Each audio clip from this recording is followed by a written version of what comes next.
Hello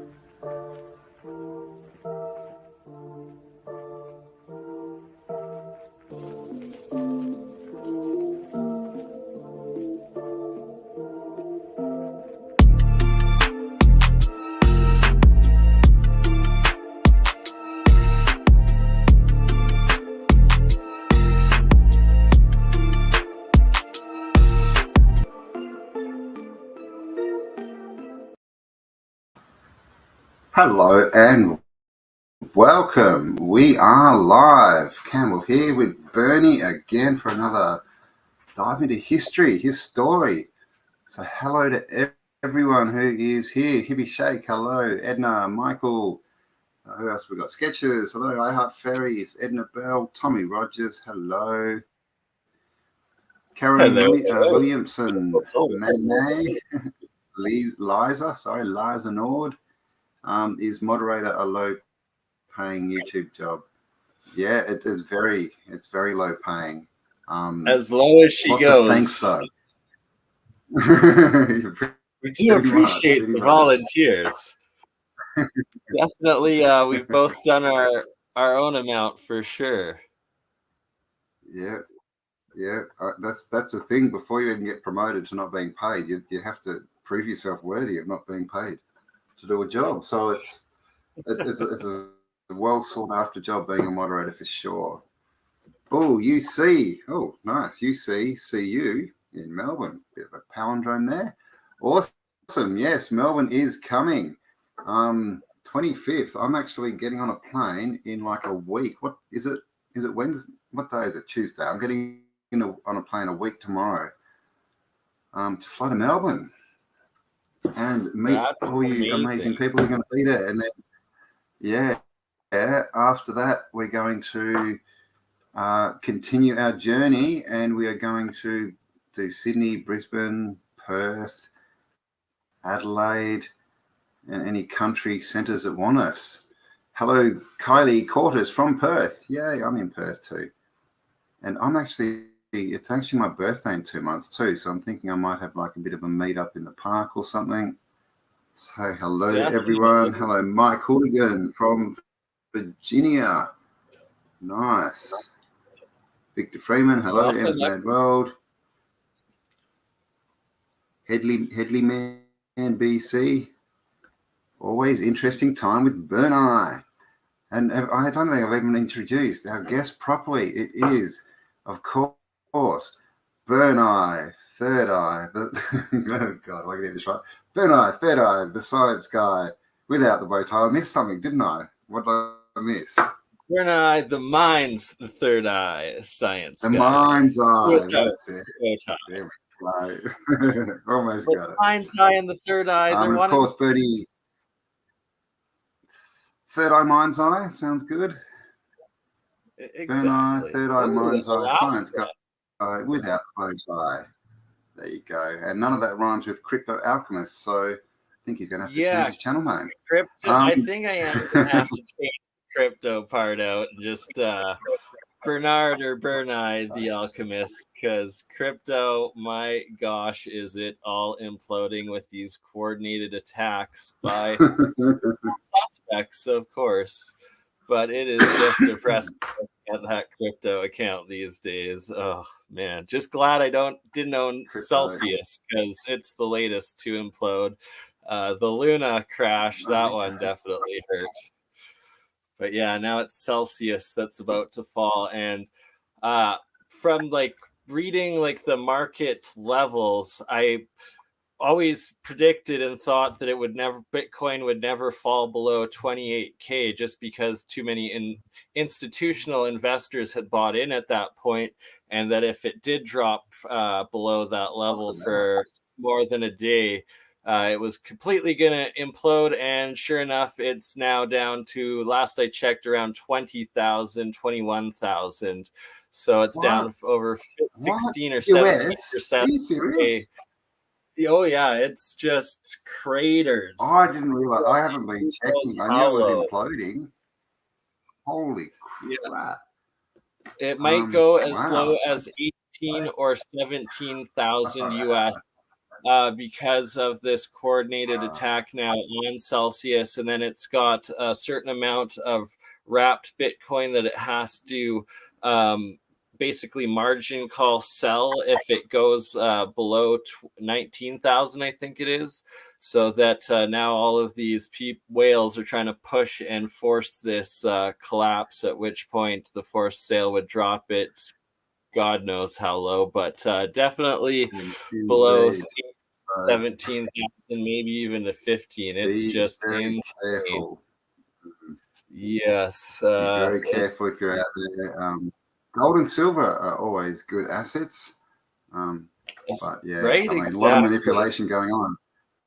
And if I got a big red spot on my face for some reason, and I'm sorry if my hair looks very 70s, maybe that's a good thing. It looks wonderful, Cambell. It's, your your hair is on par with just my washed own. it. So It's a beast. we'll just let her loose today. Let it flow. Should I have hair flick? There we go. All right, hair flick done. All right, so today we are going to talk about Egypt. In America, is America Egypt? America has lots of towns. It has like Luxor, it has Memphis, Tennessee, obviously Memphis, Egypt. I heard, and I haven't been able to confirm it, but I heard on a video I was listening to the other day that Tennessee used to be like 10-SE, and it translated as the land of Isis. Very haven't interesting. been able to confirm it. If anyone in the chat knows anything, let us know. But there's definitely lots of interesting ties. And then, of course, we have the whole Grand Canyon thing, which we've touched on a few times, and all these temples everywhere. And many of you may know they actually went in.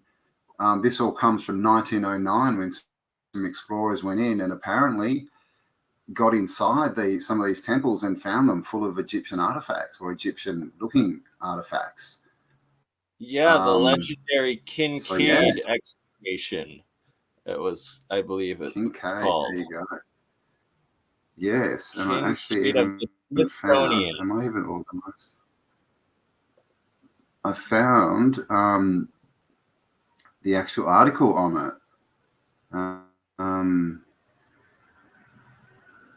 The original Kincaid reporting. I sent it to you, didn't I? Oh.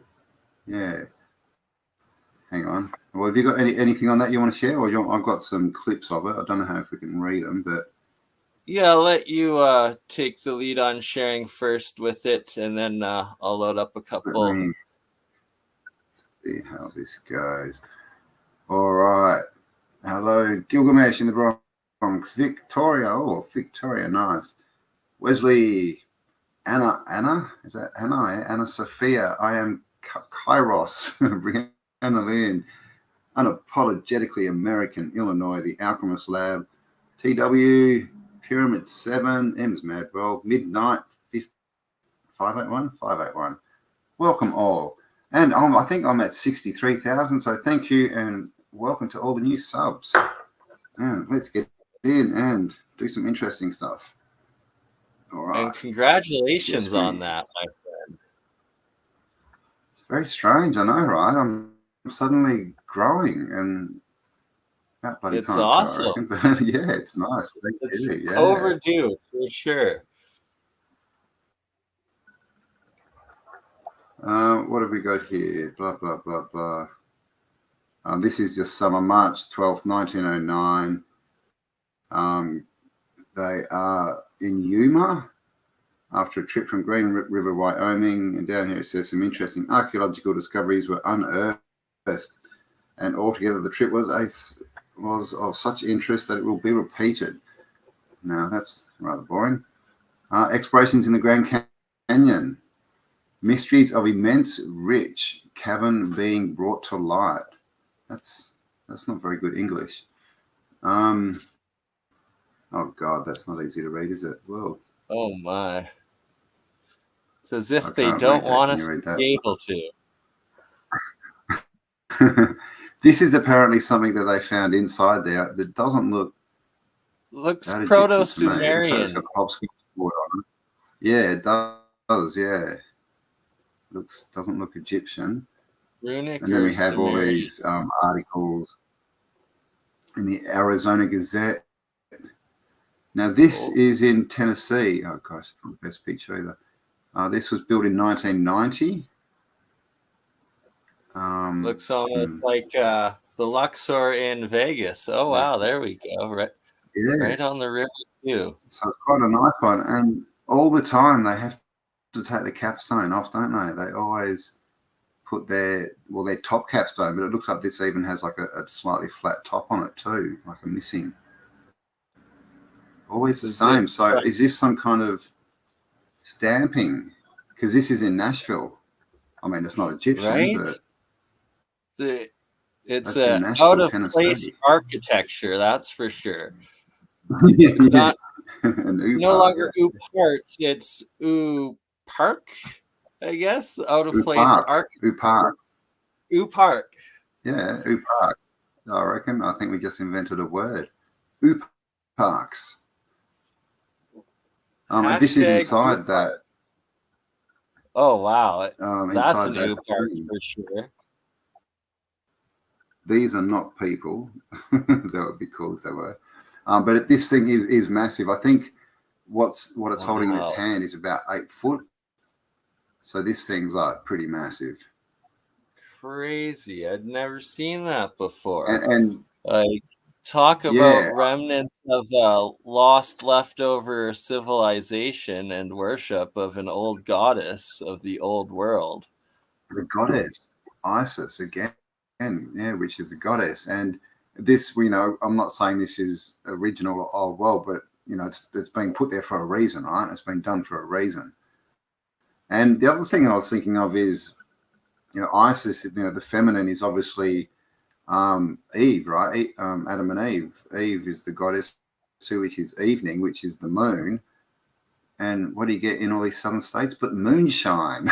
I wonder if there's a link there. The moon is shining bright. The moon is shining. Bright Isis, right? You can even get married in there with Isis having a look at you.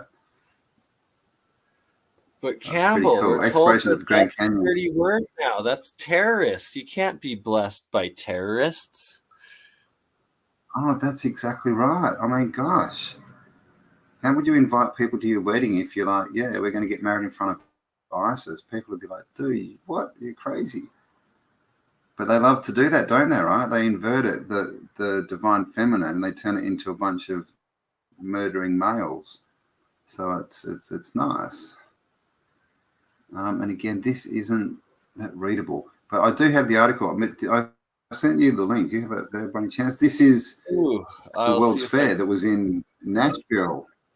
And again, another pyramid. Crazy. And yeah, there's stories of the giants that were pulled out in Kincaid's exploration of the Grand Canyon Pyramid Complex here. There was a comment mentioning the comparison of the River Nile with, I believe, the Mississippi. Mississippi, yep. I think the Mississippi has a town called Luxor on it. If I'm correct, I may not be though. That's I believe that's correct.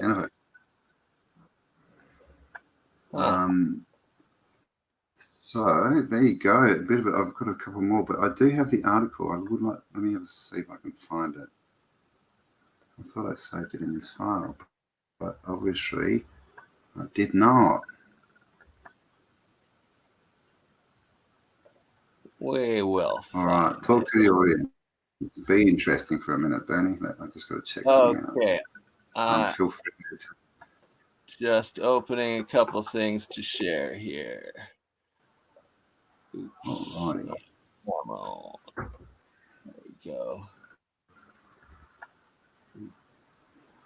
Let's see what we can do. Of course, this first one of the topographical map of the Grand Canyon complex here. and it's showing the alignments of the different stars in the Orion constellation with each of the peaks of the different pyramids and temples in the Grand Canyon complex. This one I can never get enough of, because it shows the impossibility of how the Grand Canyon is claimed to be formed by nature, yet is perfectly in alignment in construction of the heavens above, as above, so below here. And if this isn't the hit out of the ballpark to show that this is intelligently designed and the ruins of a former civilization, I don't know what could be. And I mean, and they're the actual names as well, aren't they? Like Temple of Isis and things. They're actually the names of these pyramid type shapes that we see, like behind us right here. This pyramid thing.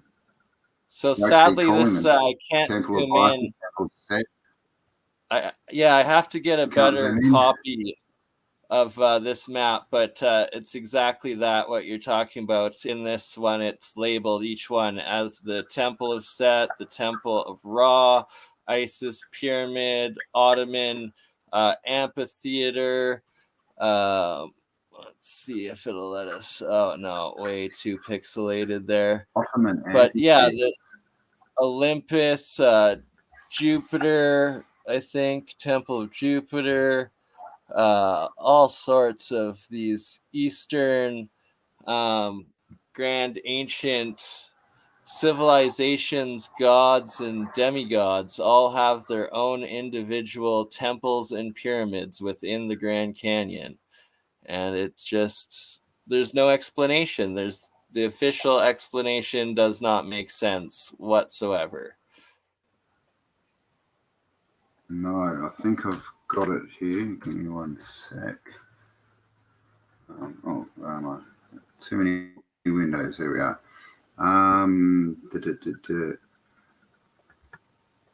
No, God. I've lost everything. Oh no. Grand Canyon, there we go.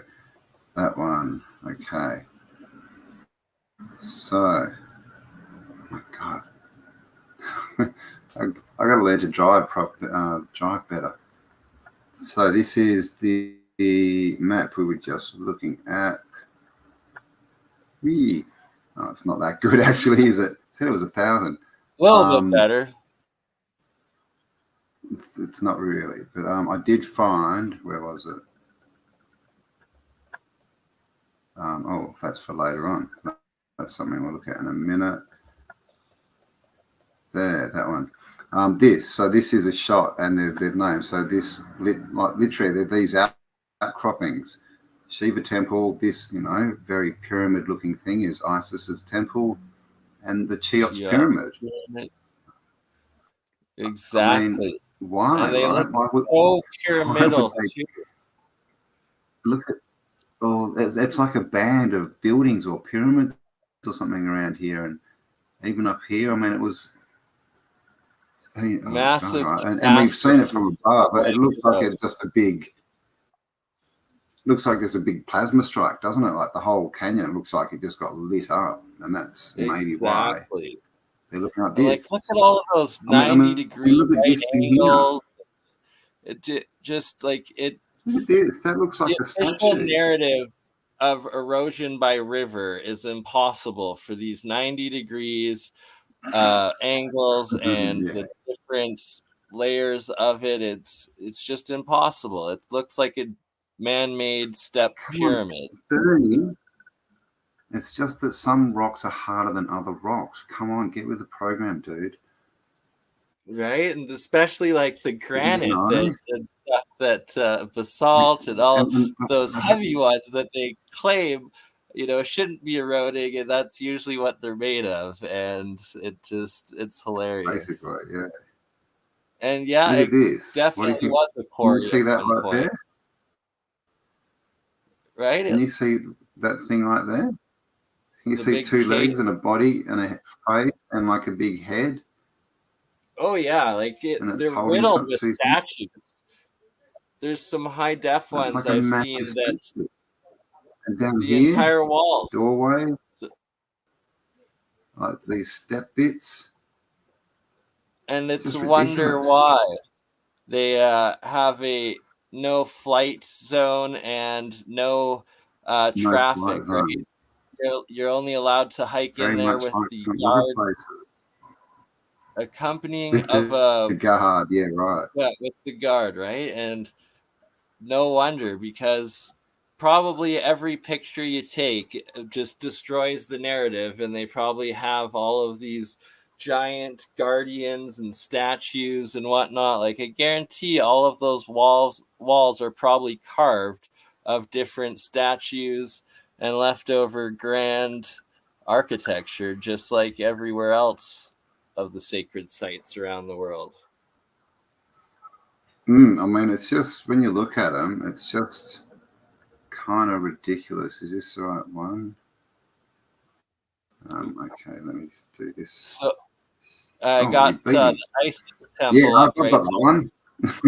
and Yeah, look at it's that like one. this giant cave entrance that used to be there, and then they just blocked it off and acted like Yeah, it's that's never that hole. was Yeah, that's there. right. Oops. It's now filled in. Yeah, they filled it in, and why would they fill this cave in if it was nothing to hide? And And look at like below it, all those platforms, like just popping exactly, out of the. and the very top, that giant white carving and monument piece on top of this Isis temple / pyramid. There's just no other way that there's a giant underground city throughout this whole area. Exactly right. I mean, and this place, have I got it? Is that it? Let's see how good I am. Yeah. I mean, look at some of the. I mean, this is Isis Temple. Right? I mean, some of these shots are. Look at someone's drawing stairs up here and what things it would like look. this. Now Yeah, I think that's modern brickwork. They're sort of filled in. Is that right? Or But because by there's modern, they Choco say Canyon that and even the is Talisman 1,000 or 2,000 years old, Campbell, by the actually, yeah, native yeah, population okay. that made that. So it's Yeah, modern they sort of try and say compared it's all to by the when it native. was. Yeah, modern compared to when the actual pyramids and stuff were built, but ancient compared to our current timeline. Yet it just goes to show that these massive remnants are from a long wiped out past civilization and catastrophe that they keep trying to hide from us. Yeah. I mean, look at this one. Look at all the stairs and stuff. And you see it's just covered. Whatever's under there, it's just been covered. And there's this one. This is the one, I believe this is in Pakistan. Yeah, Looks that like a could be the sphinx. Pakistani one. There's also one in a lake, I think, in Utah, as well as the Bulgarian Oh, one, too. There's several of them around. yeah. I've heard of a couple of other ones too. So, I mean, it's just, oh my gosh, is that a real picture? Look at that. It's not the best size. Sorry, guys, if you're on a phone.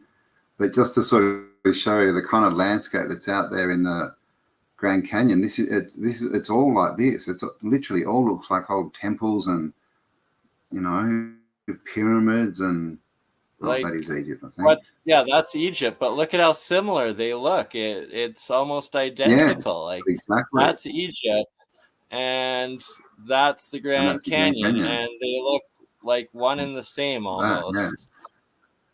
Yeah, Grand Canyon, Egypt. And I imagine you that tell they us. probably had the Grand Canyon dammed up so that there was probably water about halfway up the whole way, and then it would have been a giant canal, like a water city Nice. sort of situation. Yeah. That would make sense. I mean, I think I was thinking about it the other day. I think boats were used a lot more. You know, basically they were the cars of the old world, I think. And Paul Cook did a video the other day where he went under Bristol, I think, in a canoe. Did you see that? And he said, crazy. That was cool. And, he said something really interesting, though. He said, but he's doing fantastic. When he said these are the roads of the old world, right? Like road, boots on the ground, as in under your boat. So they're roads, right? Are roads just filled in canals because that's what you used to row your boat? Road.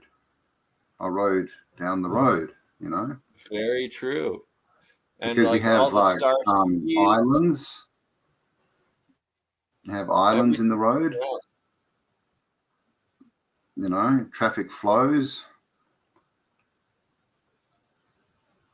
Good call, right? The root words, it's so easily lost, but when you look back into it, it all makes sense.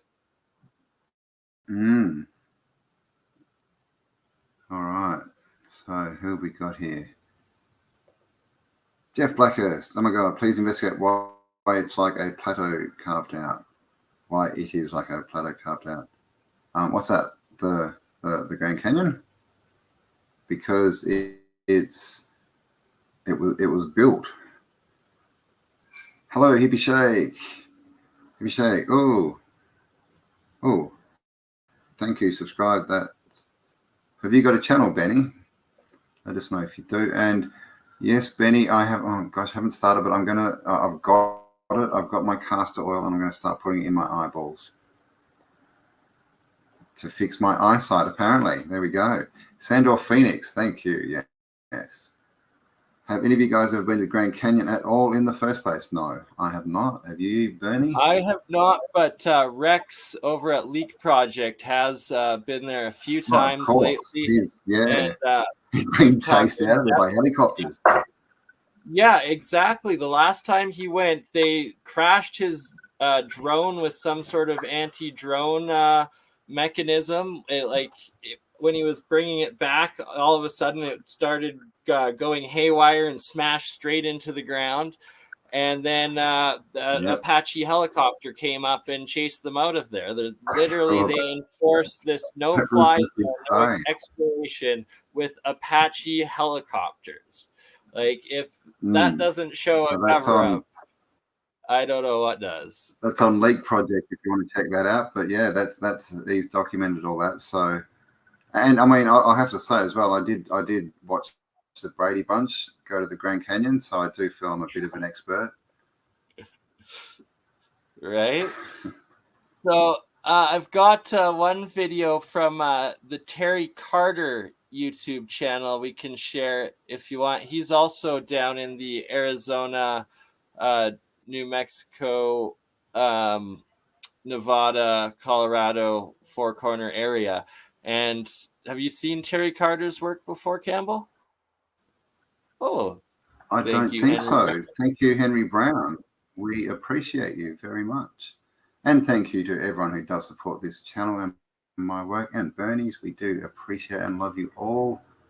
Let me, just before you do that, I'll just show a couple of pictures I've got because, you know, what is Egypt, right? How real is Egypt? And most of you have probably seen some of these pictures. Sorry. But we shall have another look. Window, that one. Okay. So this is just the Grand Canyon again. So this is what we're talking about. I mean, look at this kind of stuff. Look at those squares and just 90-degree platform levels everywhere. It's terraced like no other. Like, erosion is usually round and uneven, and you know, just it just doesn't make sense. All the squares, the rectangles, the pyramids, the alignments, it's just impossible. And sure, there's definitely tens of thousands, if not hundreds of thousands of years of actual wind, rain, erosion that's happened on this site since the catastrophe, cataclysm that wiped whatever former civilization, whether it was Atlantis, Lemuria, if Tartaria went that far back, whatever was before, long ago ceased to exist, and now there is real erosion, but it's on these structures and architecture and mass terraforming left over by an intelligent design and intelligent construction. I mean, look at this colonnading down here. Right? The whole way around it. But I mean, this is the thing, we're told that this river, and yes, okay, it could have been bigger, but you think it carved this whole canyon out? I mean, it just doesn't make sense. If you want to go back to that photo, even just for a sec, like how long that snake is there, like in the middle, the curve and that big S, it would have created an oxbow lake and cut in the middle there, the center. Exactly. Why didn't it go through there? Extremely long, protruding out, uneroded part that just makes zero sense whatsoever. I agree. We call them billabongs down here, out here, should I say? But I agree. I've been thinking about that for a while, like that whole billabong oxbow lake thing. It's all crap. Like these are all designed like this to slow the water to flow down and to get the most out of it. It's exactly water. There's no reason why it would meander like this naturally when it could. Water goes in a straight line when it can. We know this, right? So, but how real is Egypt, right? And how they sunk and buried all the good sites along the Nile with the dams, and that's what this is as well here. So this is what is it called? Abu Ghraib, I think. Abu Simbel. Abu Simbel. Oh, yes, I think you're right. So this is the thing, and we see this. In the 60s, and we see this at Stonehenge in the 50s. So, again, it's like everything in the past. It's just a photo with a story attached to it. So, is this a renovation? Is this moving it? Is this constructing it? Is this changing the original somehow to give it a different energy or something? So, what it means is what we're looking at and we think has been sitting there for thousands of years, and they do still say that. It hasn't. It's been sitting there since the 60s, 60 years. And look at this. See how they've carved it into the wall. So this is after they've moved it. Like what they've built the whole thing. It's bizarre. So how real is all this? And see these lines and see like this bit, how they fit in, how they're all slotted in. We see that everywhere. You see it. Cut it like that to move it, or was it pre-made like that? Exactly. So it's like they're all precast, pre-made to fit together, and you see those lines a lot everywhere in these old statues. There you go. You just go buy one from the local warehouse. It's like just imagine a giant Mr. Potato Head, right? Printer, really. Did they just have it like? And look at these. I mean, see how this. I mean, these look fairly. These look. I mean, when you look at the face of this, these look like they've been carved, like they're newly carved, because you can see all the lines in the stone, but there's no wearing. But look at this. If these are new, then they've been made to look old. And those are sandstone, which would erode fairly easily too. You would think so, yeah. Just see when you see sort of this bit of this face, how you can see the lines, but it looks perfectly smooth. Like you said, we should have sort of furrow, at least little sort of furrows forming, you would think, from wind erosion. If, look at the top of it, look at this. And then it goes to like lots of Paul Cook's work and others on geopolymer, like New Earth, Sylvie's work, and Global Vision's work back in the day on the geopolymers, and now lots by Paul Cook on it. And potentially were these instead cast as opposed to carved? Exactly. And look, I just noticed, what the hell's this? Well, that's to hold it up. They connect up the wires. They just to hold it up, you reckon? Yeah, I Or guess they're so. pulling power But out I of mean, them, one again, or the other, right? Who knows? well, they're only pulling them backwards. I guess they're probably leaning up against something at the back. Maybe they got like a foot or something. But again, priceless Egyptian artifacts, and they just drill holes into their head and chuck some poles in there, right? I mean, it's not a consistent story, is it? Because we can't go near these things. We can't even fly a drone over the Grand Canyon. But when they get hold of them, they just drill holes and shove metal pipes in to make sure they don't fall over. It's a little bit silly, really. And then we're back to there. So there you go. It's a ridiculous story that they try to tell us. That is for sure. So, we'll play here a little of the Jerry Carter. Yeah, I lost his name there. Something cool. Terry I'm just going to Carter. go out. Terry I'm going Carter. to run to my other computer and just forward this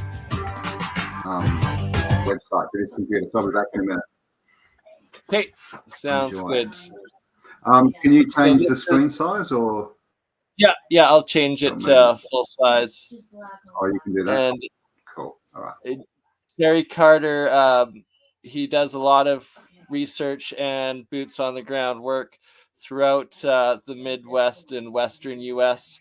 for these Egyptian lost civilization remnants, artifacts, and discoveries. Highly recommend checking out his channel. I will put the link in the description, and I will shut up and let you all see what he's talking about.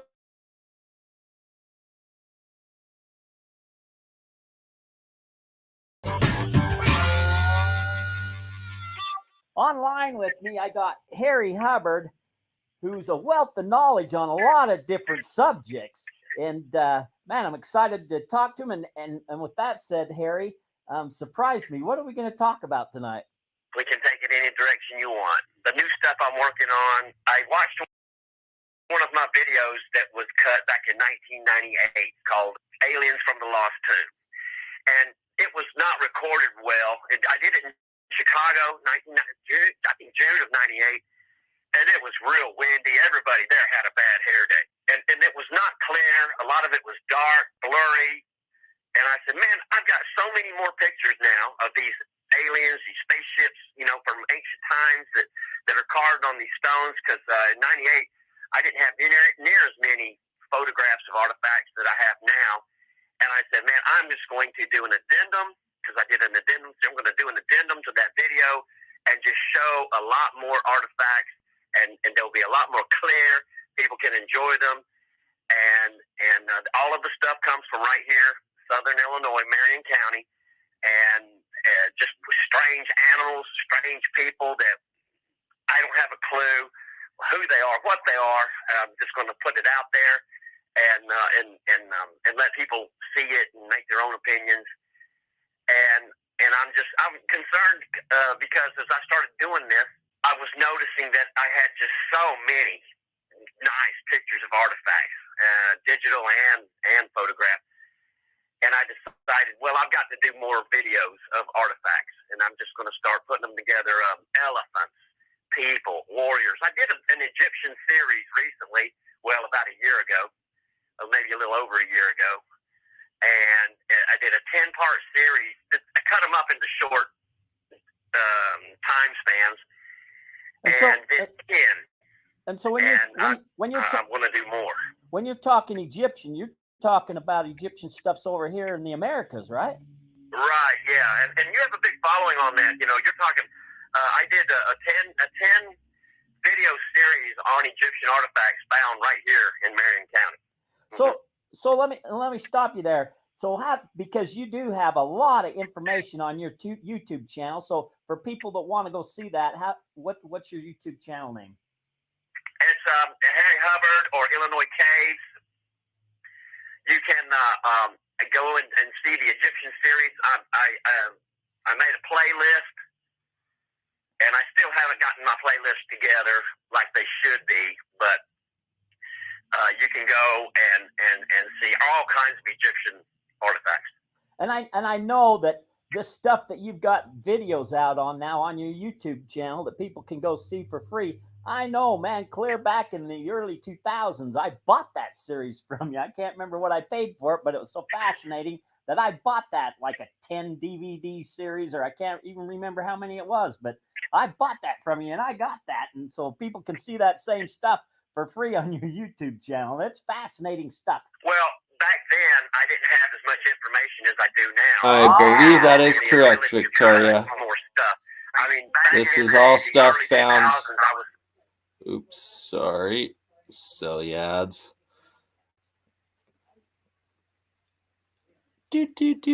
Momentarily. Ooh, it's river flood season in Calgary. That's where I live, and it's about to flood. Back to the show. And yes, this was all found in the U.S.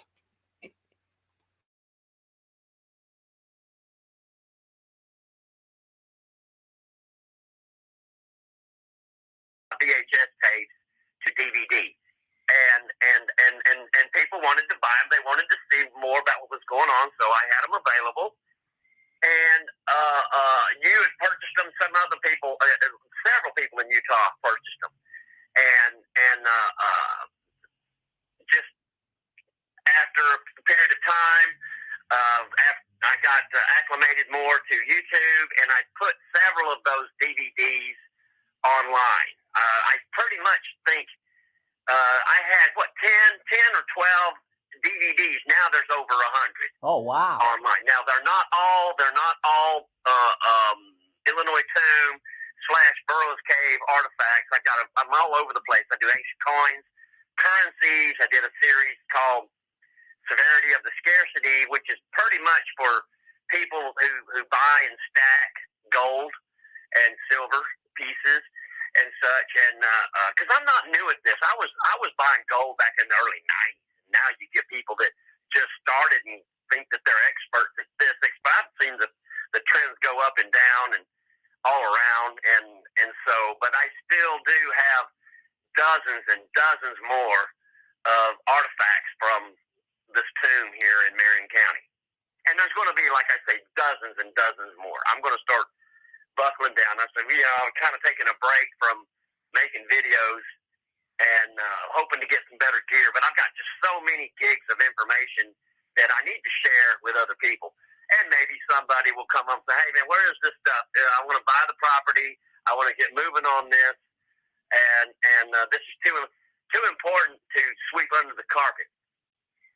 And I just want to add that I've got all kinds of archaeology books, ancient culture books, on and on and on. And there is no archaeological site, no ancient ruin site anywhere in the world that has more documentation, more artifacts, more language scripted tablets.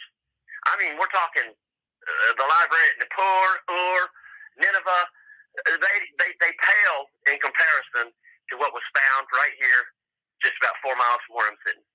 So being we're kind of going on this direction, I want to talk more about this, because I know that you and Paul are the leading authorities on this, done all kinds of research, gathered all kinds of information from way back when this stuff will start being found. So tell us a little bit more about this cavern, this tomb, what was found in there, who you think it is, because I know you and Paul deciphered a lot of these tablets, and it tells a fascinating story. So, man, let's dive into that. Okay. Well, we started in. I bought the first Burrows Cave book, I believe, in 1991 from David Hatcher Childress, and I had seen other books that had talked about it and such, and and it was David Hatcher Childress that steered me in the right direction. He purchased some other books, and he hooked me up with Joe Mahan and some of the stuff there, and he thought it was all legit, and that was all I needed to know. David Hatcher Childress is a Renaissance man. Yeah, I agree with you. And there's a lot of ancient ruins, a lot of sites that would have not been brought into this next century had he not done it. And so, given that, I had the books, and Paul and I had cut our map video in 94, and I had had the books a couple of years, and Paul took a second look at it, and he started making the decipherments. The language was archaic Latin for the most part. It had archaic Phoenician characters. There was a ton of Egyptian glyphs, all kinds of Greek characters, demonic characters, and the scholars were pulling their hair out. And people like Barry Fell were saying this is fake. Some other people were saying it was because they couldn't read it. That's a lot of guys. If they can't read it, they say it's fake. Even though they may be looking at it, it might be written from right to left, and they're trying to read it from left to right. That was a big problem. Huh. There are several people, and I mean, through the years, Victor Couture, Beverly Mosley, John White. I mean, these names go. I mean, a lot of these people have passed on, but they're names that are familiar to you because you've been doing this for decades. And so, but the stones, as they started being deciphered, told the tale of one of Cleopatra and Mark Antony, with their missing son from history, Alexander Helios. He sailed over here with an armada and brought the corpses of his ancestors, Alexander the Great, all the Ptolemaic dynasty, including. Sorry if the sound's not too good, but all of these artifacts supposedly found in North America. And you can see people say, some people say, Alexander the Great and Cleopatra, they lived 300 years apart. They don't understand Alexander the Great was interred in Alexandria, and Ptolemy Soter the First was Alexander's half brother, and that was the dynasty, the Ptolemaic dynasty, and they don't get it. They didn't study their history. There's a lot of problem with alleged scholars not reading the material, and that's why there were so many languages. That's why they were calling it bogus, is because there were so many different kinds of script. So we kind of call it Mediterranean script. I mean, from all around, from Italy all the way over to Sidon, Tyre, down into Alexandria, and then back across Libya, Numidian, Berber. There's so many ancient languages, dead languages. So why would somebody risk carving a fake stone in a dead language with the correct syntax? That's what gives it away. That's what gives the fakers away, is that the syntax.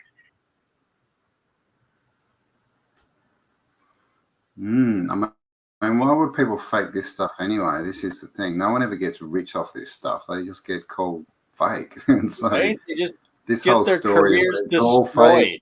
And people, yeah, and they do it so perfectly with just these random artifacts, and none of them ever make money. It's an and all the books as point. well. Oh no, that's fake. That's just a fake book. I bring up this exact same point that Terry's guest just brought up of how and why would people use these dead languages that nobody, like the average person, is completely clueless on how to work, how to use it, how to like a single word, yet alone be able to write and forge and fake entire sentences, stories, and fables grammatically correct to these lost languages. It's impossible. The claim and the statistical probabilities are impossible that someone would and not just someone, each individual different groups of each time they claim that one of these is a forgery, that each individual would take the time to learn the lost languages and then carve them correctly into these supposed frauds. It's impossible. Exactly. And then once again, why here's would you some put that images. much time into anything and then just like kill yourself, like kill your career, learn an ancient language and then just put out something fake? I mean, it's just dumb. It makes zero sense. And then once again, we have these proto-Sumerian, like Greek, but just all of these advanced lost languages, and that they're showing up here on these gold tablets. Again, more gold tablets, and the amount that just keep being discovered tablets, eh? everywhere. There's something to Isn't these that gold weird? tablets. It's like the Book of Mormon is sounding more realistic all the time, isn't it? I used to think like, what the hell? That's just a stupid story. What? He walked through America and really found is. gold tablets, and there we go. Right? Like, you guys yeah. found lost languages on gold tablets when you got to North America. Imagine that. They seem to be everywhere in North and South America, as well as Egypt and other places of these super advanced lost civilizations. And that then the Mormons were the first to go in and settle lots of these areas that would have been the leftover remnants of ancient Egypt and North America. And then, that's exactly what you've been researching. They rocked up with their horse and cart after traveling months and months, got there, and immediately decided to start work on the temple, right? This massive, what is it, like 6-7 story massive temple. And then, they thought that they'd build half of it underground as well while they were at it. So, they were pretty cool, pretty innovative people. Right? Like, and look at that. The Oralinda book as well. That's kind of a similar kind of a language. You can see they're like a same root language, but the Oralinda book, the same thing. They say it's all fake. Like someone sat down, wrote this whole book out, learnt the language, so it all makes sense. It's decipherable, but it's all just for fake, right? So, because that's what people do with their lives. Right, exactly. They have got nothing better to do than spend a lifetime making fakes, and it doesn't add up. His story is not the true mystery that is our story. Our story, right? The mystery is my story, indeed. And we have 523 people watching us, Bernie. So thank you, everyone, for being here. We do appreciate you all. And remember, Bernie's link for his channel is below in the description. So do go over and share the love and give him a sub and a share and all that good stuff. I thank you. And DDX said we're all mushrooms. We're all learning this together. And look at that. It's Proto-Greek, Proto-Sumerian, Proto-Runic as well. Lots of runic languages, this pictographic. It's something else. And these are all dug out in the U.S., I believe, through New Mexico, Utah, Nevada area. It's very similar to the what they call Tartarian tablets, aren't they? Is that right? The ones they found on what they call the steppe. I had not heard of those. Tartarian tablets. I'm gonna have to look into that. That's fascinating. Pretty sure they're called the Are they called the Tartarian tablets? Maybe I'm wrong. Discovered in 1961, Romania. Yeah, I am right. Gosh, God. Of course I'm right. Amazing. What am I saying? Cannibal. Yeah, I kept on coming Look across at them. how much of this in stuff research. there Like, is. what is it? Oh, what is that? A boat in a volcano. Right? Like, that looks like a cataclysm if I've ever seen one being documented. Well, I was going to say, and this is what you would do, right? You'd scratch it into stone because paper ain't going to be around after a cataclysm like this. No, definitely not. Look, a ram's head guy as well. Like, that's pretty Egyptian, Babylonian, if I've ever seen it. The ram's horns. Indeed. Oh, thank you, Fred. You're a legend too. Right, Nick copied What the Flock. Not on Nike. It's pretty awesome. Sorry, I'll learn to read in English soon. Nike copied What the Flock. What the Flock. I have no idea what you mean there, Swaletrix, but I don't know. Did Paul get done? Has he had a copyright issue with Nike? Are there Chinese kids in factories making merchandise for Paul? Is that what's going on? Oh, dear. At least they've got their nets up. So little kitties they'll just bounce back up again. Exactly. We're like whack-a-mole. Every time you knock one of our channels down, 3 more are going to pop up. The hydras of whack-a-mole. Like jellyfish. Yeah. What did you call it? Like what? Whack-a-mole, the game at the carnivals where you whack the mole. Oh, and whack-a-mole, yeah. Yep. Indeed. This is just fascinating. Look at that, right? I wonder what that ball is at the front of, yeah, like that ball at the front, right? I mean, very similar to what we see. Then there's a column that we see these columns everywhere. That one looks like he's got a fire on it.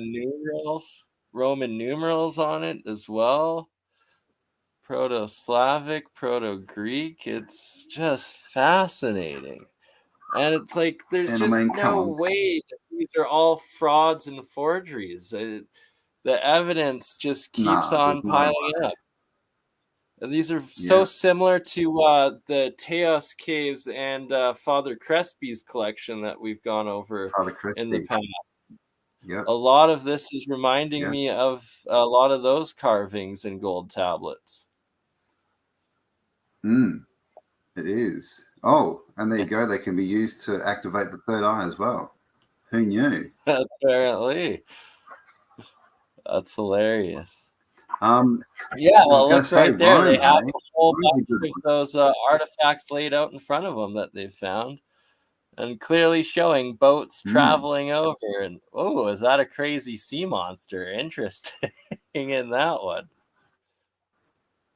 Oh, yeah. Wow. Big snake thing. Yeah, right. Oh, wow. They've got a few, haven't they? He's got a few that he's collected. Illinois Cavern. So, Illinois. Yeah, so this one's in the Illinois. Wow. Just everywhere. Pretty cool. Wow. That dude's like walking like an Egyptian. Right? Some more gold tablets. And then, so this is just one of Terry Carter's interviews and stuff of the people around the U.S. that he works with and whatnot. There's several others that they've discovered recently, a whole bunch of Spanish gold bars, I think, in the Arizona, New Mexico area, and all sorts of different caves they explore. The giants, yeah, and they've found, there's a few videos where they've seemed to found some mummies of some giants down there too, 9-10 feet tall. Yep. Yeah, red hair, double rows of teeth in all the mounds. And there's even stories, you know, legends, right? What they call legends in the Indians of North America about giants. So exactly. It's all very interesting, isn't it? The legends everywhere around the world seem to have the giants. Like, that dude's who got the hell? interesting hair, hasn't he? Very He curly does. looking. Fairly Romanesque. Romanesque, maybe. And Rome, I was going to say, Rome. I mean, what they tell us, right? Rome, everything, all roads lead to Rome, and apparently everything comes from Rome, right? What do you do when you're cruising around? You're roaming.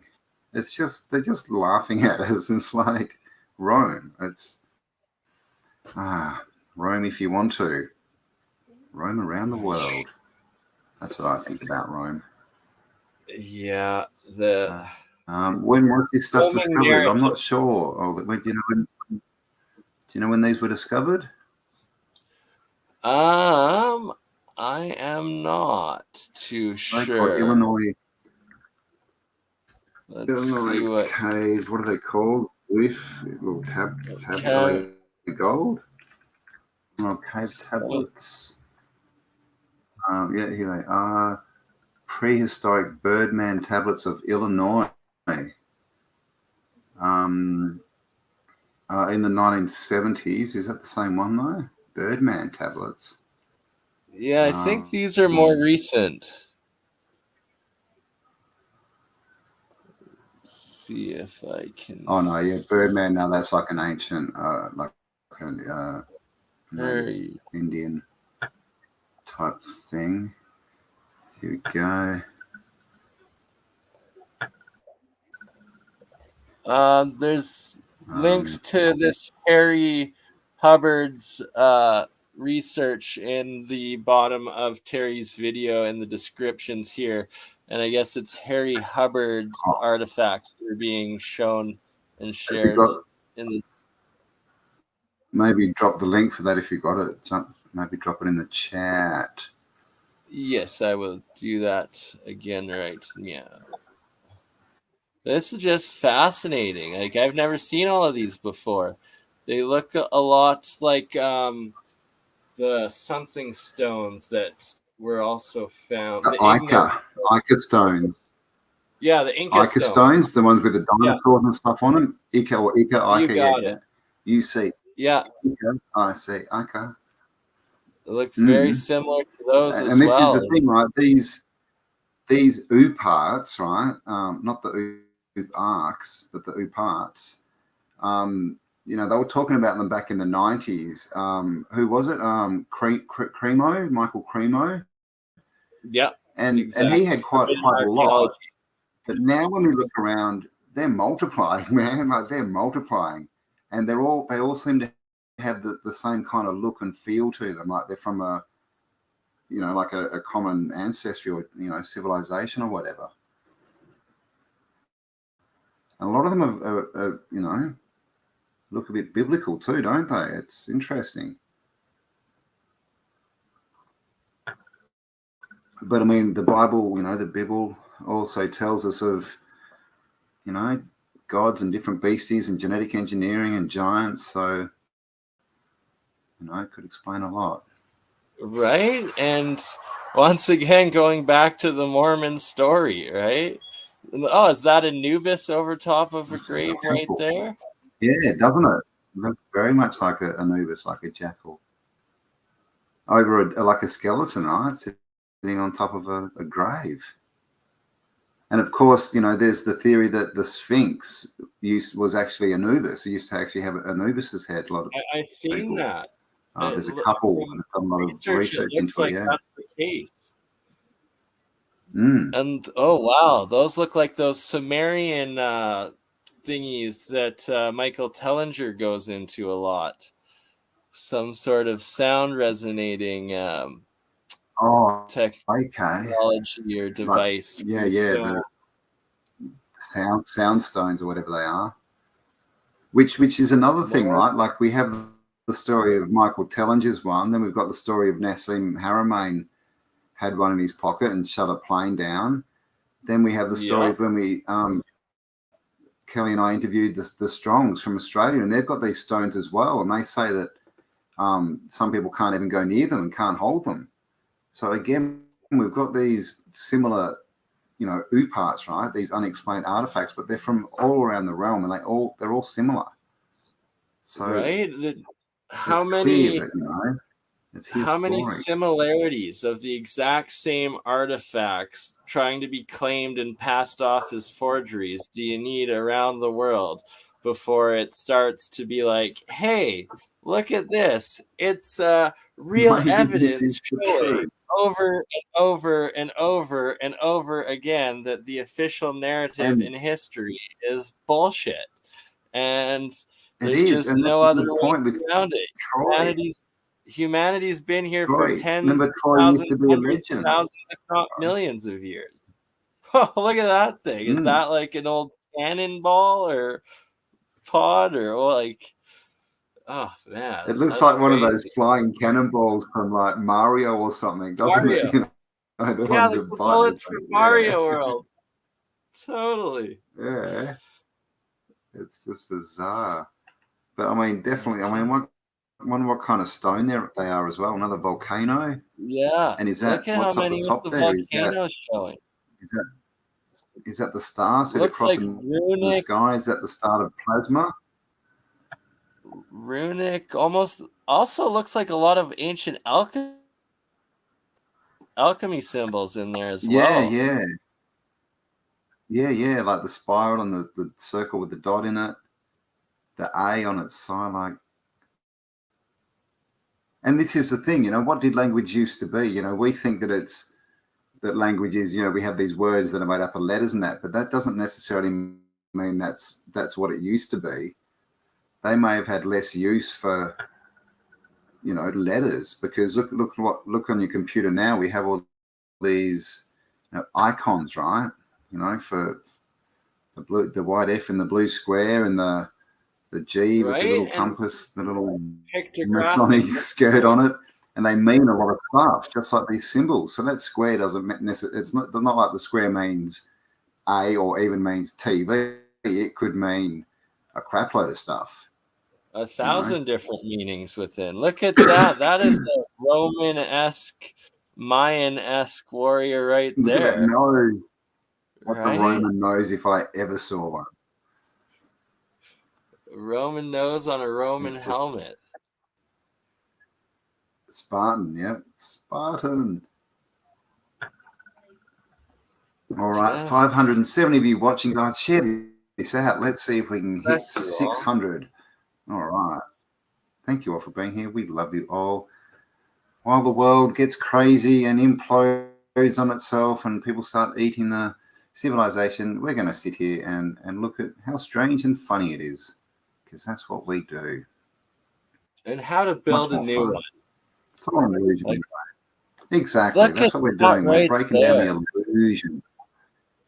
Anubis, man. That's as Egyptian as you can get. And then it looks like fighting a Romanesque soldier with that shield that he's holding. And again, you know, like the Anubis, you know, like you know, we have the dog men, right? The cynocephaline, you know, the dog-headed men. So is that what Anubis was? Because, you know, he's a dog-headed man. Oh, thanks, Benny. Oh, and these are just fascinating. Gabby, Earthwalker, thank you. All human compatible giving. All right, cool. Next up. Yeah. It looks New Zealand, that bottom one, doesn't it? Like a tiki kind of Maori kind of.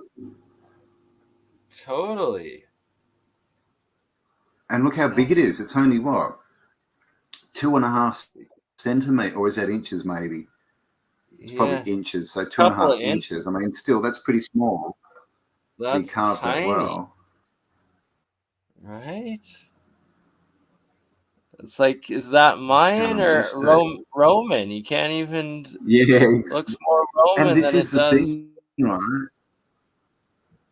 When you start to look at it, though, you start to see the similarities between Roman and Mayan, and they love to use color, right? They'll do the Romans all gold and red, and then they'll do the Mayans, you know, blues and whites and different colors, and even that, you know, is done so that we don't associate that it looks like it's all come from the same root civilization, which may or may not have been called Atlantis. Indeed. And like that guy looks And, almost Olmec slash like Tiki Micronesia sort of area. With the Oriental big nose for and the sure. big white head and bun on his head. I mean, and the thing on his head, it's almost reminiscent of Easter Island, with the ones that had the hats. Exactly. Oh, another boat. Big boats all going across. Lots of boats. Like, so is this a cataclysm? So much right? evidence. We saw the volcanoes and now everyone's in a boat. Just non-stop evidence of proto-Spanish colonization and expansion and travel.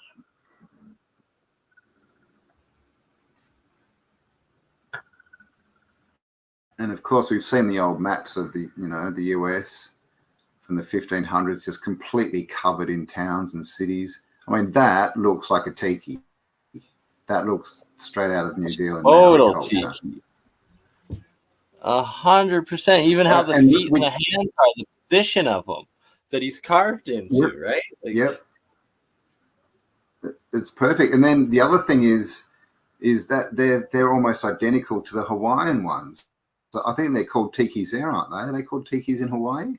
I think and so. We get told, it's because they're part of the Pacific culture, but Hawaii and New Zealand are so far away from each other. It's ridiculous. And then it's like, they're the same because they're part of that area, which is half a world away from each other at a time that supposedly there was no boats or international travel or cross-ocean travel, except that we're contradicting ourselves in the claim that they had to have contact if they're the exact same society. Exactly right. They're on the same ocean. It's just the largest ocean in the realm, and they're on opposite sides, but it's the same ocean, so they're the same. Just ridiculous. I love seeing these things. It lets the imagination truly come to life. That looks African too, doesn't it? Here we go. Is it a horn, or what is that? Right, the middle guy looks like he's got a couple horns. Yeah. Two horns. Okay, it's not connected. Yep. The owl. Ooh. Bohemian Grove, anyone? But of course, all these symbols are inverted. The owl. Obviously, we know that the original meaning of the owl symbolism is wisdom and watching over, not what. Well, that's probably what they use it for, but for their inverted wisdom and controlling over. There's some Hebrew. Look at that, a menorah on a pyramid. Right there. What the? That's definitely Indian, definitely Native American Indian for sure. 100%. No lost tribes of Israel 100%. At all going on here. No. And this one's 6 inches. So what were these? Like little what do they call them? Like little maybe figurine good luck charms. What's the word for that? Like little things you carry around with you. Like there is a word for it. There is. Gonna drive me nuts now. Tell us in help us out. Chat. Who knows what it's called? Like a little thing that you carry for good luck or whatever, and it's got energy figurines in it. And the worship ones.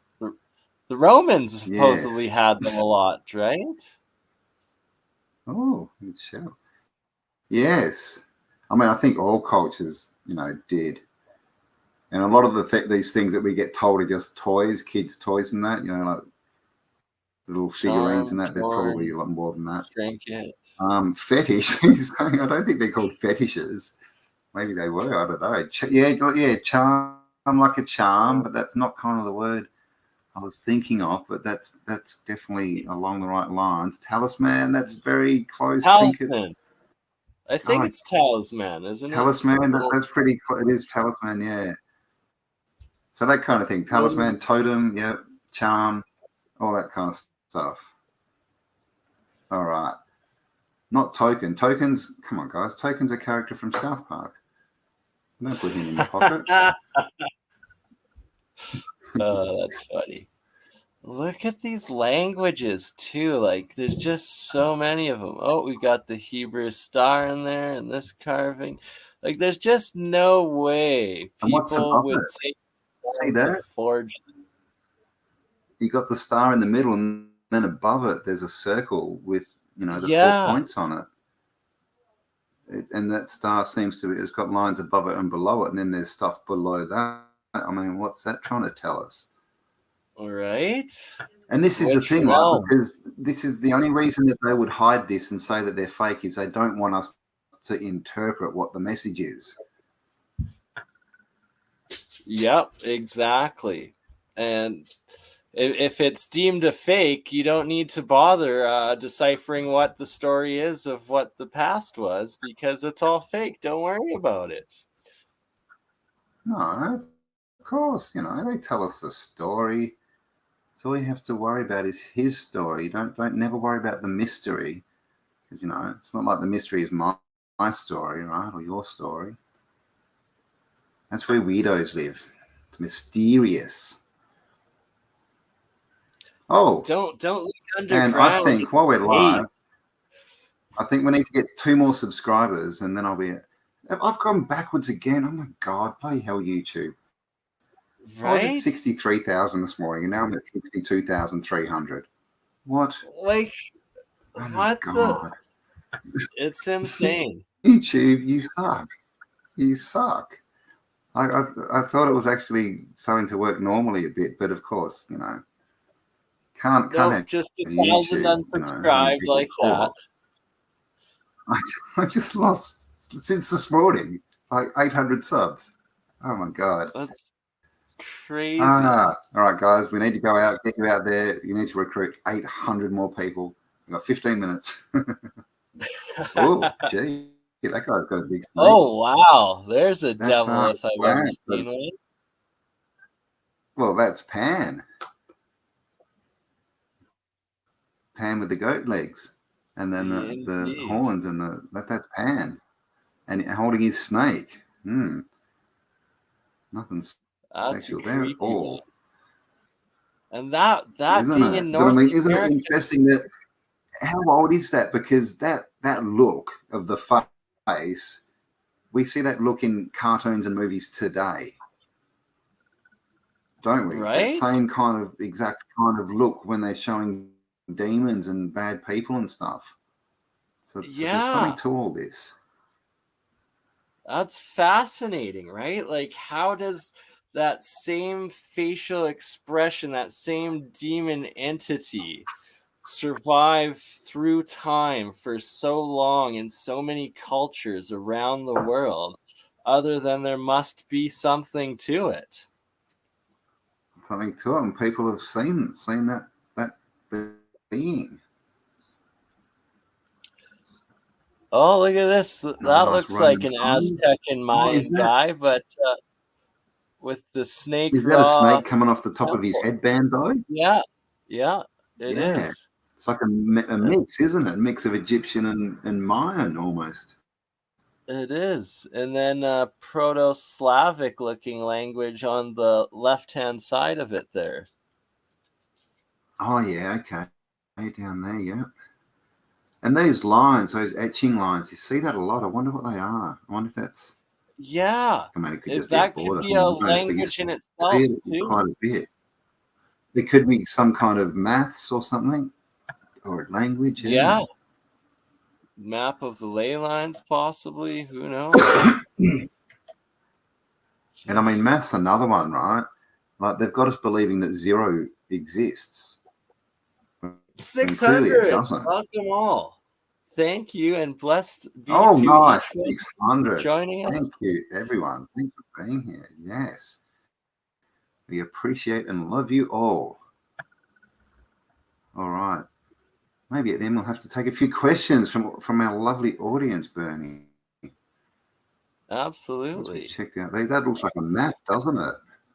100% that is a map if I've ever seen one, with some Proto-Sumeric pictographic language written about. And there's even an X on it inside. It looks like it's behind a cave inside a mountain. See up on the right-hand side? Oh. Can you see where I'm speaking? Oh, yeah, up here. See there? Yeah, there. Yeah. So is that it? You know, like his X. You know, because there's a thing with maps like this, especially drawn in stone. Like, where's it telling you to go? Because the thing about drawing stuff in stone, if it's an advanced culture that could write on paper, the reason they do it on stone is they don't want it to get destroyed, right, by something like a cataclysm. So it would make sense that it's all relating to the cataclysm. Exactly. And all of these depictions of boats carved in at a time that supposedly there was no over ocean travel. Yeah. None of that. And yet another thing is those boats. The boats they use on the Nile, that the traditional ones that they make out of papyrus, and they sort of roll logs and make the boats. They find the exact, like exactly the same boats in what Lake Titicaca in South America. Good point. And that's what looked like they just had carved into that last one too. Those reed boats. Yeah, look like one of those boats. Yeah. So, I mean, you know, this story they give us of, you know, colonization and, you know, we were all separate little tribes and stuff until, you know, literally a couple of hundred years ago, you know, the 1800s, maybe 1700s. It's just all crap. It's just the story, just his story. I'm like, wow, man, there's those lines again, right? Etching Scott Wolter. Scott Wolter, he's done a few interviews with Rex. He's got one show on the History Channel. I think it's Uncovering America or something like that. But he's one that digs deep into these ancient lost languages on all of these carvings found in America, and has been doing a lot of back and forth with in Norway and Sweden and the runic languages, and finding that a lot of it is left over both Viking runes, but just all sorts of European travel and exchange and trade with North America well, yeah, but I mean, again, the Orlinda book talks about the Frisians, who were basically Viking-like people, and their islands sank and they took off, and some went to Norway, but others went, basically it sounds like they went to America. And what do we find in America but Atlanta, right? Right. And, you know, so it, you know, that was, if their civilization that sunk was Atlantis and they made it to America, maybe they'd rename it Atlantis, right? You know, rename it. And I've thought so there's that so many lot. ties, and then they even tell us that the Vikings, in normal history, that the Vikings probably got to the Americas in the 1200s or something. I think they even found some boats and stuff, didn't they? So, you know, some stuff they can tell us. Look at that. Good kitty cat. Or are they dogs? They look like cheetahs. Oh gosh, right. What are the people? Oh my god, look at the chicks holding them. Are they bird people? Yeah. Looks like it. Just crazy stuff. Like, who were these ancients with being depicted? Were they aliens? Were they demigods? Were they other types of giants and hominid peoples? Just crazy. Scientific, you know, genetic experiments. Because we see those same depictions in books from Europe from the 1500s. You know, it's the same as stuff that's found on, you know, it's just, how does that work? It's in ancient Egypt, apparently. It's found now in tablets in the Americas. But none of it's related, and it's all crap. And if you believe it, you're a crazy person. Ooh, and more of these lines. Like, that has to be some sort of, like, ancient binary I'm thinking math language or something. Yeah. No doubt. Map See how of there's ley X's lines, and a V possibly. at the top?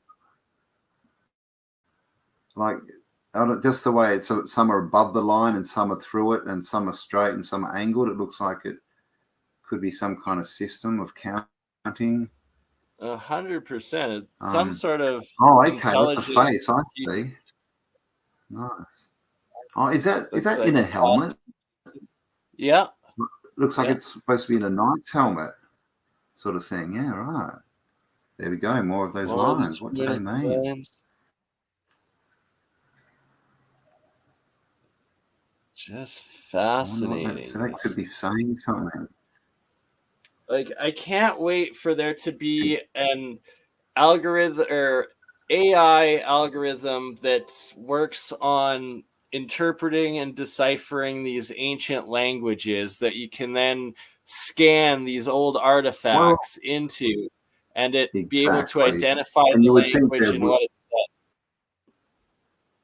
Yeah, they must have it already. Seriously, that wouldn't be that hard. They would just collect all the data of the same images, where they are, what's, for, and it would be able to work the language out almost.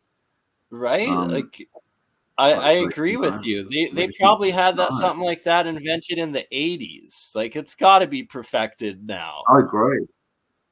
And the thing about these artifacts, and I was just going to say as well, if anyone is in Illinois or around, and you know where the cave systems are, go and have a scratch around, see what you can find.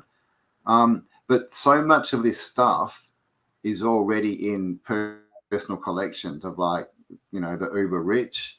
Like, Yep. Literally, there's people with warehouses full of stuff, and they don't even know what's in there. They just go around, they grab it all, either collect it. Yep, most of that's at the bottom of the Atlantic, but yeah, so what we're seeing is just a sliver of what's actually out there and what people know about. Obviously not the general public, but this is just the stuff that they missed, basically. Yeah. So if anyone knows what any they really missed, so uber they have rich to call it benefactor fraud. people. And more of these and that's lines. A fox. That looks like a fox. Do they have foxes in America? They don't, do they? Yeah, there's definitely foxes here.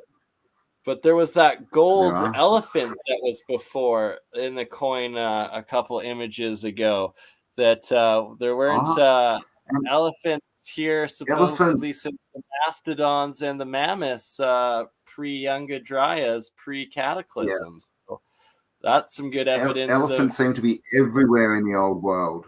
You see them in the Americas, you see them in pictures from Europe, you see them in, we have them in Asia now. And that's the other thing, right? We've got them in Asia and Africa. They're like literally separated by a continent, but they're the same animal, but a different. It's just, of course, they were all the way across.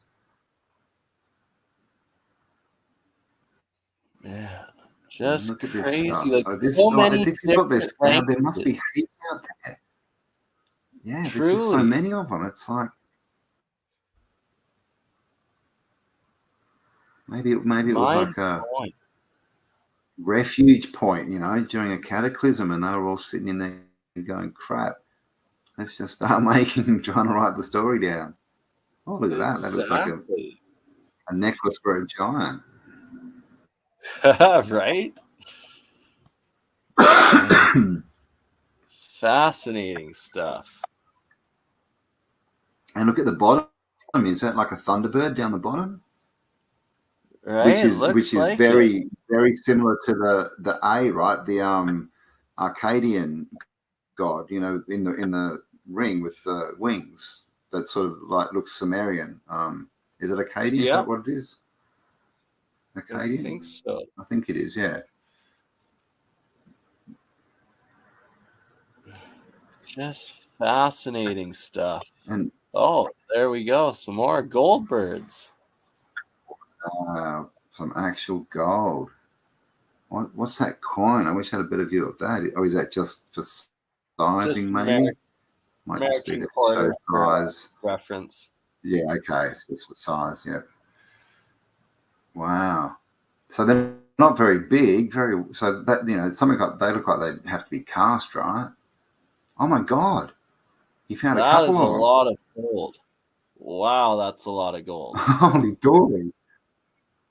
Now, And, I mean, look at someone's that, not right? gonna This is waste one their dude. time if they have that much gold of their own to make these forgeries and smelt it all Exactly. You'd be artifacts. Like, just melting it down and living a high life. But imagine how much gold has been stolen. Right? That's just one little table from one dude who doesn't know where he's looking. What is that? Look at that face. That's the lizard people that live below, Cambell. Oh wow! It looks like a finger person, like Tom Thumb, like when you put clothes on your finger and draw a face on it. Right, the figure puppet made by a child, no doubt. There you go, an ancient old world finger puppet. Oh, there's a big one. What? That's stone. Yeah, it is stone. Wow. Very, Aztec-like, but again, the Aztecs had those big wide necklace things, just like the Egyptians. Use gold. It does a little bit too, doesn't it?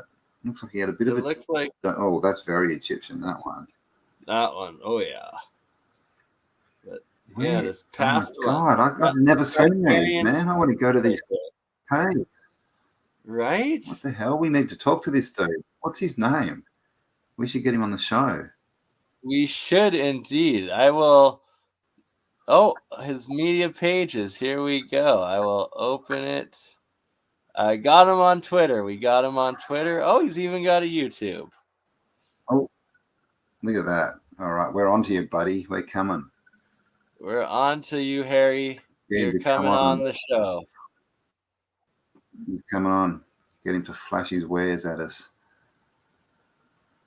Oh, it's not. I mean if we could get like a bit of a tour and his opinion on some of this stuff, that would be amazing. Because oh my gosh, it's a seal.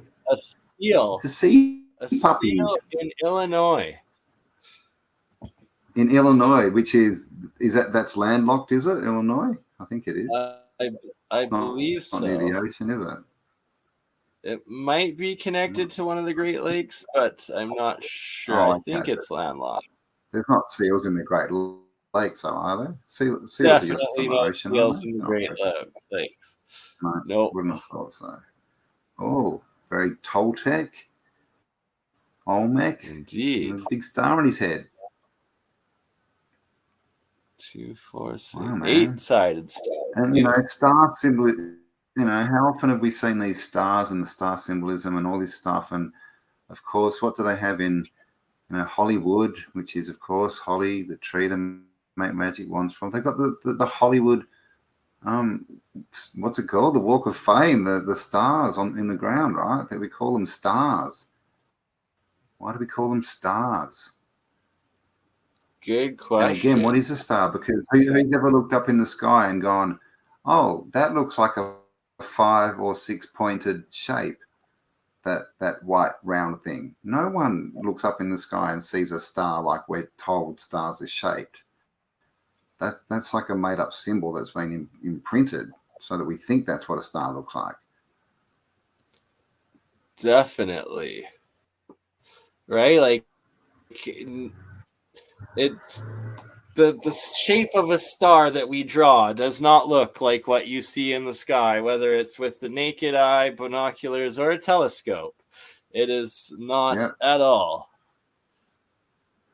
No. So, I mean, we all got taught when we went to school to draw a star, and we got told this is how you draw a star. This is what a star is. But if you got a kid that hadn't been schooled and you'd got them to draw a star, they wouldn't draw you a 5 or a 6 pointed star. They wouldn't be going, I'm going to draw a star. Okay, that thing, 2 inverted triangles. I think that's what it's going to look like. Come on. Silly. Indeed. And look at yes, that. Fallen stars, movie stars. What type and of course, what are stars when they're making a movie? when stars are making a movie, when they're the collective stars are called a cast because they're casting spells on us. That is a very good point. There's spell casting, the cast. Spell casting with the cast, exactly right. Got to have the star at the front of the cast, and then you do your broadcast. Now we're the stars, as are everybody here. We are the stars, I agree. We're the real stars. Stars should be drawn with arms, legs, and a head, right? Like Da Vinci showed us. Indeed. To be our own stars and break the spells that have been casted. Utopia. Because we don't need to destroy this world. We can all live in harmony. Yeah, indeed. We don't actually have to, win arguments by making other people say, yes, we're right. Conversations don't have to end with someone winning. It can be a conversation. Exactly, right? It doesn't have to be an argument. It can be a discussion, a negotiation, or just talking and seeing someone else's perspective. And you can even leave at the end going, I don't agree, but that was fun. Let's talk again sometime.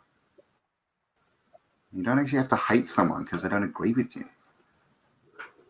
Exactly. Oh. All right, enough of that there. That was some amazing work of Harry that was in Hubbard. Illinois. So is Illinois near Arizona? Can any USAians let us know? And of course, I like to call it the USA. We shouldn't be calling it the US. This is another trick they do, more spell casting.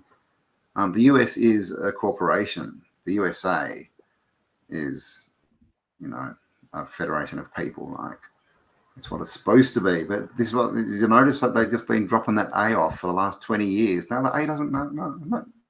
It's just US. Just US. Just US. Right. Not near Arizona. So there you go. No.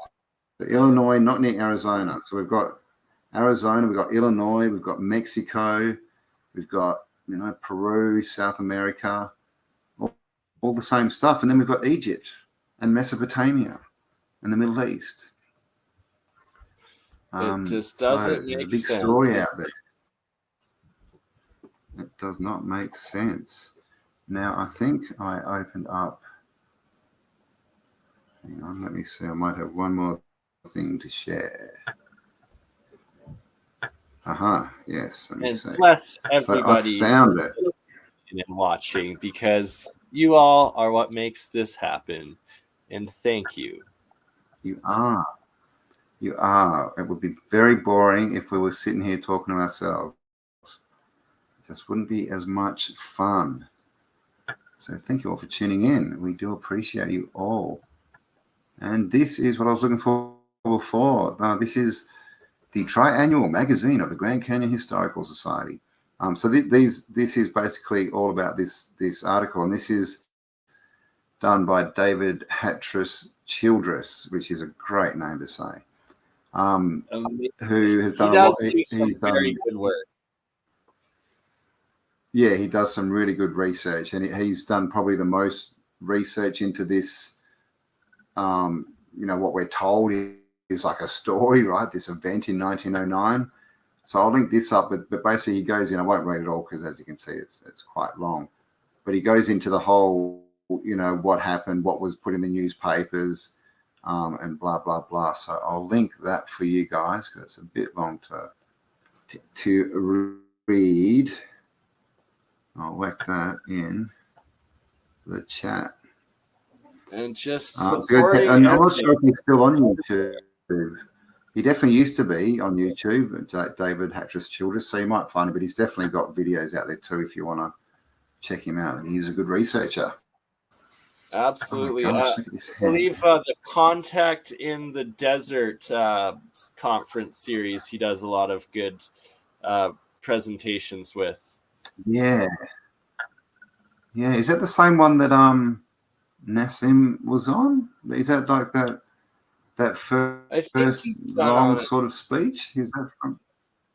Might have been one of them. that There was one also the Cognos one that Nassim did in Barcelona, I think. That was like the 6-hour extremely long. That was a pretty good one. That was when he was a bit older. This early one when he was a bit younger, but I think that was 12 hours. Yeah. Is Days that worth Hubbard a of moron? Oh, watching. a Mormon, sorry. Not sure on Hubbard. We will be in contact with him because that is fascinating discoveries of his. Is that the dude's name, Hubbard, or did he mean Mother Hubbard? Yeah, Hubbard. What's the dude's name? Edwin Hubbard? Who am I thinking of? He is History Channel paid. Look there. Is that the name of it? History Channel paid. All right. Well, you've got the link anyway, haven't you? Yeah. So, now I've lost his name. Douglas My goodness. Douglas Harry Hubbard. Harry Hubbard. Yeah, I've heard that name. Harry Hubbard was the one we were just watching. And David Childridge, yes, he has been on the show with the dude with the hair, Ancient Aliens. Aliens, yeah. And as we know, as we were told, it's all aliens. We know because the dude with the hair. What was his name? Giorgio. Right, is that his name? With the hair? I'm not sure. I haven't watched it enough. That dude. But no, Dave Hatcher's Childress is a very good researcher. Yeah, we have the hair, man. But his was like standing Gonna have to touch a Tesla coil and have it stand straight up. I was gonna say, man, I'm gonna need a lot of gel to get this one standing on its end. I'm in the group. Oh my god. Yes, you are. He's in the group. Amber's there. Oh, there you go. A bit of Amber hair. Amber's demanding her room back. All right, it's a hair fest. Dude. All right, someone's got to break out into song. Come on, Hair the musical. Oh gosh. There we go. There we go. Is that from Hair? No idea. No, me neither. Yeah, don't care. All right. Very good. All right. So how long have we been going? An hour? We can do another 10 minutes. What do you reckon? Has anyone got any questions that they want to ask? If you do, put an @ and do Autodidactic or Bernie. Oh, no. What is it? Crypto. And our names will pop up. Crypto Alchemist. I'm going to be changing that if Crypto... gosh. Crypto Optimist. Yeah, I'm just relieved that I didn't make a bunch of crypto content and like suggesting investments of people that then plummeted. So I'm not responsible for people losing their livelihood. So I'm quite relieved on that. Quite relieved that I did not. Maybe when the bull market starts again, if it ever does. If it does, gotta let the bulls out. Who let the bulls out? No one.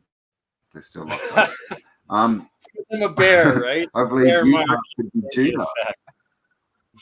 Reckon about that? Utah, Judah is where Moses walked. Because Martin Liedtke's done some shows where he's shown books, and they're saying that Moses was in the Americas. Wasn't he? I have got to catch up on those ones. I have not seen that. I think Martin does great work. Martin, from a while ago. So go check out the man-made altar of the bone from the bone-sealed cave with the handprints. What the hell? In the Holy of Holies of Victor Freeman Facebook. Oh, it's Atonement Day. Oh, that's scary. Gopherwood is endemic to the American continent. So are gophers. There you go. Put Amber on the couch. No one puts Amber on the couch. Oh, you mean in front of us? Oh, okay. Amber, you've been called. I think Benny's on a chair. Are you on a chair or a couch there?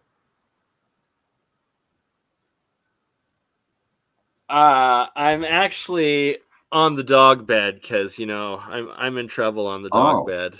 No, just kidding. What about the poor I'm not in dog? trouble.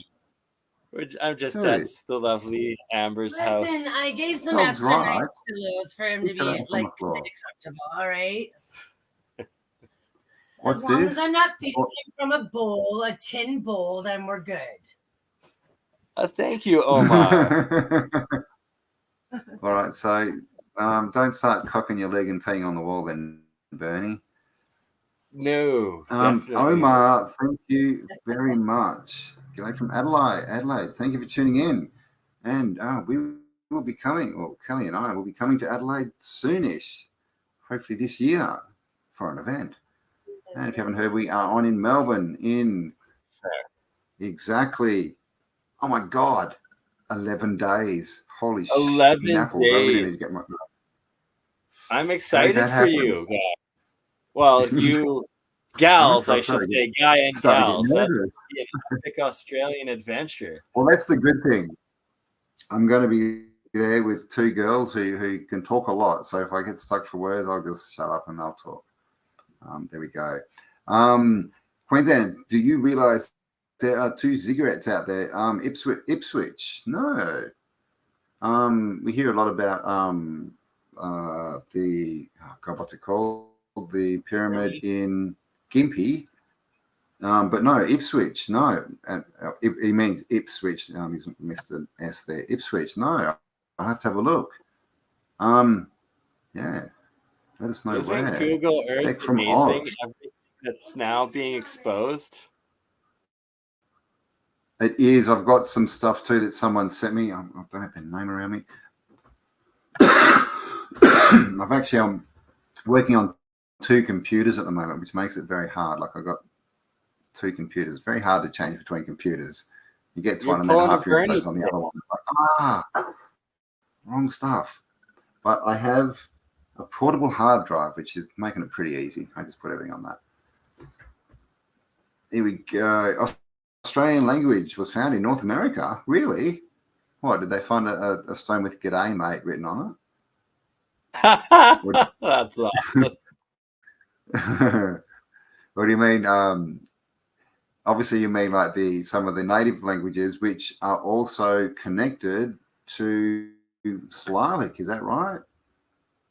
Yeah, and it's crazy. Like language and the roots of language have always fascinated me because it just doesn't make sense, especially with like Latin and how it's the root of everything supposedly, and then like the Old English, the old languages, and just in the timelines that they give, it's so scattered and messed up and nonsensical.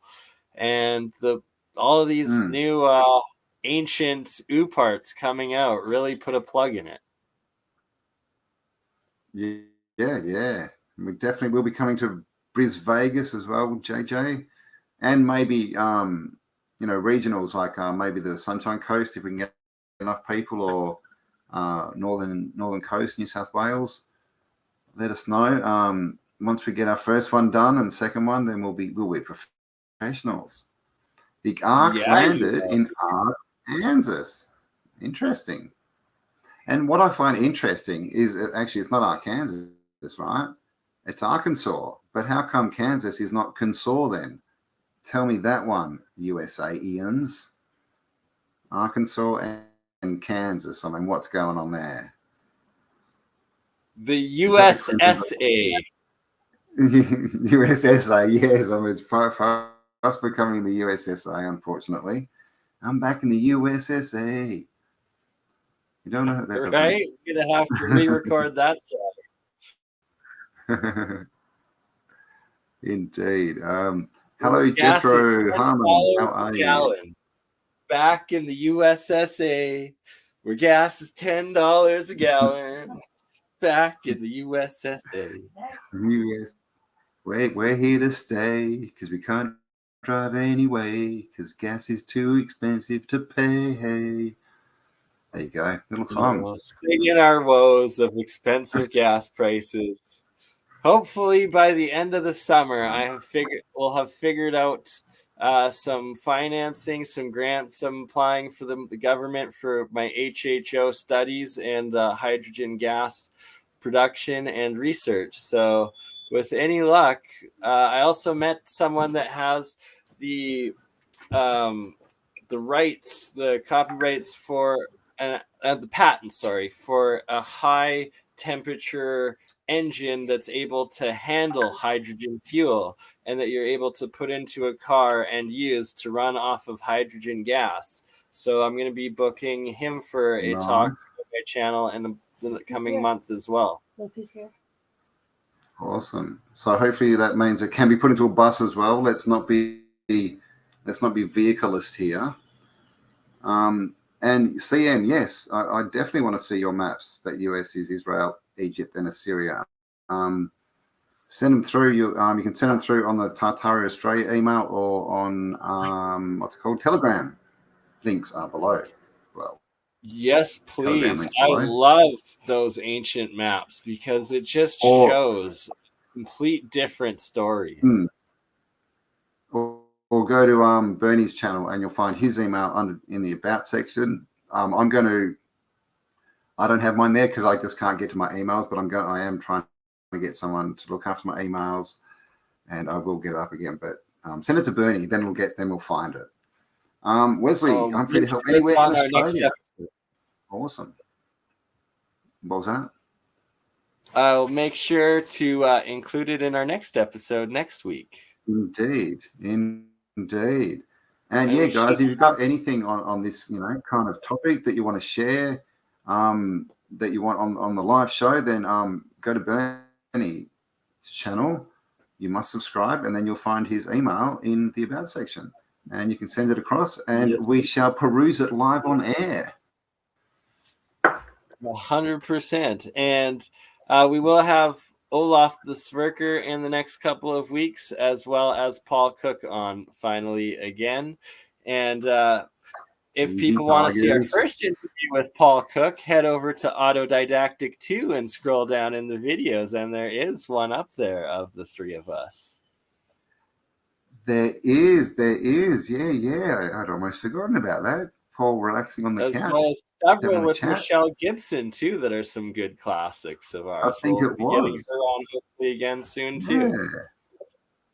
And whenever Martin's done his tour of Europe, we're going to have to do one with Martin, because I would love to talk to the FEB legend himself, as he has done so much for Tartarian research. Indeed. And that's the other thing, that's what's starting to come up next is, we've all been online for 3 years now. Well, some of us, longer. And now we're all starting to try and actually hook up, doing events, live events. And I've had offers from the US, Mexico. I'm even having people starting to offer to fund me to do some of this stuff. So it's all starting to happen.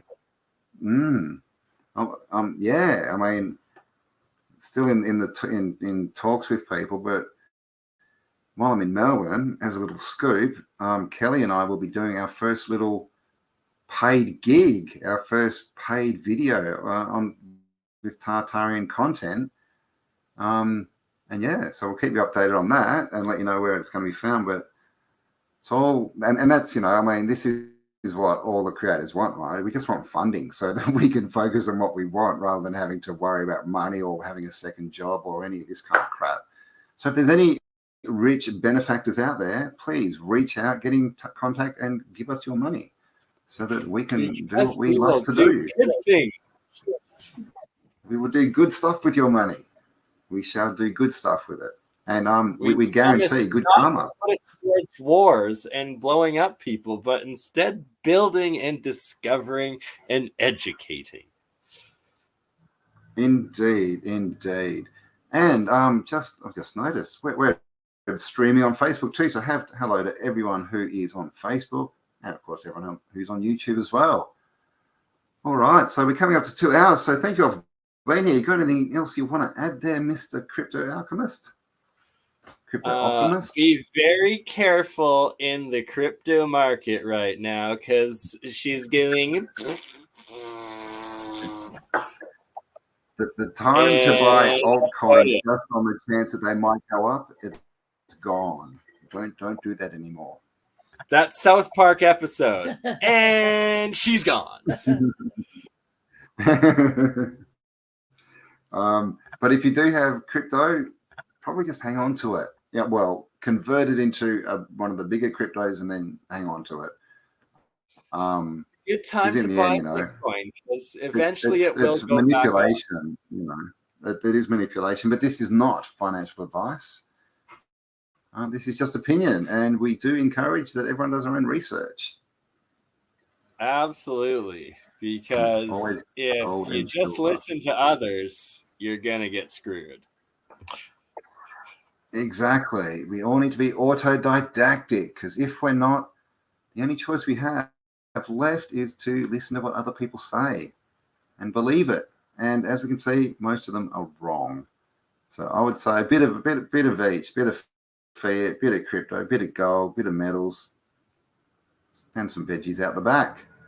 Doom. Knowledge is power. Never stop sharing. Thank you, Amber Lepine. So there we go, guys. Oh, is that you? I was wondering if it was you. I saw these Amber things popping up. I'm going, oh, is that Amber?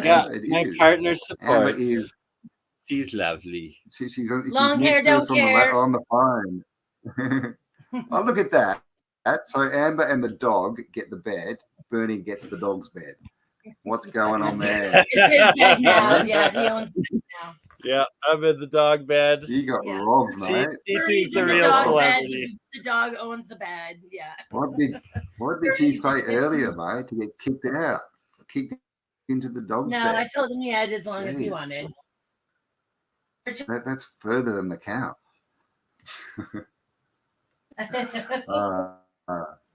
All righty.